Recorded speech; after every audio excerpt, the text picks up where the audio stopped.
This is the Death Row and Executions channel. Here is your host, Paco Rivera.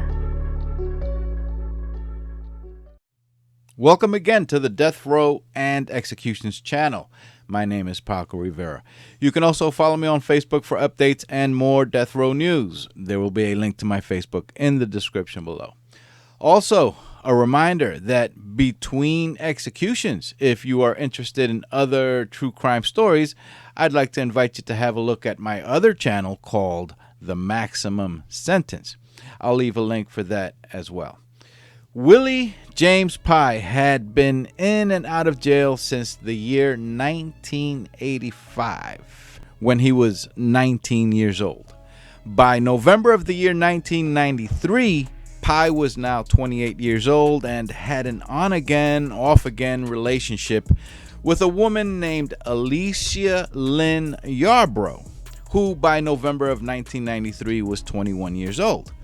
However, by that November, Alicia and Pye were no longer together, and she was in a relationship with another man named Charles Puckett, who Alicia was also living with. Alicia had recently given birth to a baby, and reports indicate that Willie Pye, believing the child was his, had become extremely angry with Charles Puckett because Puckett had signed his name to the birth certificate as the father.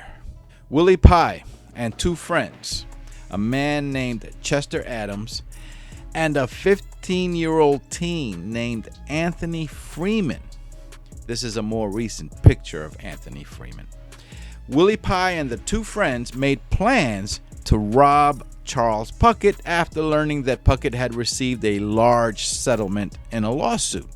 The three of them went in Chester Adams' car to a location in Griffin, Georgia, and Pye bought a large, very distinctive type .22 caliber pistol. Griffin is a town located about an hour's drive from either Atlanta or Macon.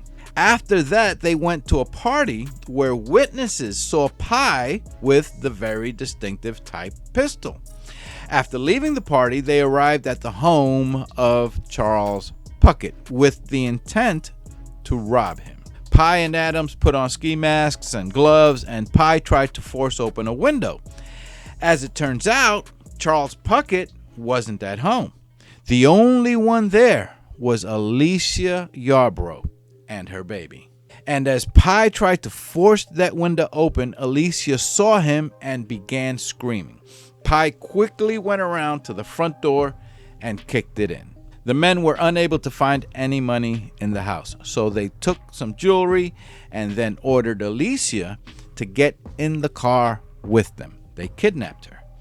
They drove away, leaving the baby alone in the house. The men went to a motel where Pye got a room using a fake name.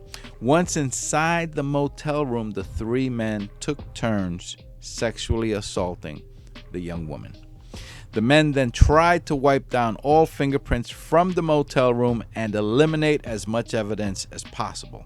They forced Alicia back into the car again and drove to a desolate dirt road where Pye ordered Alicia to get out of the car and onto the ground. He then shot her 3 times, killing her. As they were driving away from the scene, Pye tossed the gloves, masks, and the pistol from the car. Alicia Yarbrough's body was found by a passerby a few hours later. Willie James Pye's name would quickly come up in the investigation as a person of interest because of his past relationship with the victim and having displayed his animosity toward her. It was learned who he was with on the night of the murder, leading to questioning of all three men. Pye and Adams denied any involvement.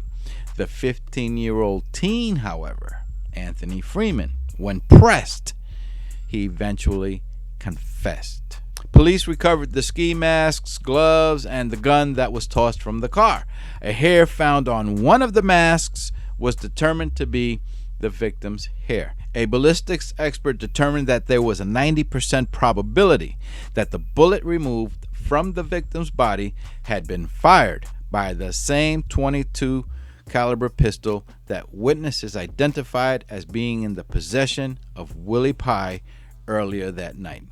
And DNA from semen found in the victim's body matched Willie Pye's DNA.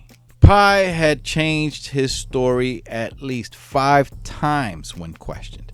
At first, saying that he hadn't seen the victim in 2 weeks, and a later version after being confronted with DNA evidence that Alicia had agreed to meet with the 3 men at the motel to exchange sex for drugs, but that he had nothing to do with her murder. The jury didn't buy it.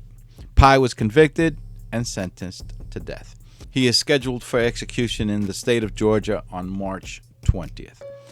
Chester Adams remains in prison to this day, serving 5 consecutive life sentences. The 15-year-old boy, Anthony Freeman, was offered a plea agreement after confessing and agreeing to testify against the other 2 men. Freeman received a 20-year prison sentence for the murder conviction and additional years for other charges. Freeman, who is now 45 years old, was released from prison in May of 2020 after serving 24 years and is currently on parole. Georgia hasn't executed anyone since the year 2020, the same year Freeman was released. The last person to be executed in that state was Donnie Lance that year, a man who had murdered his ex-wife. According to officials from Georgia, a hold was placed on executions due to complications caused by the COVID pandemic. Please remember to subscribe for more death row and upcoming execution stories so that you are alerted when the next one comes out. You can also follow me on Facebook for updates, and there will be a link for that in the description below. My name is Paco Rivera. Take care, and bye for now.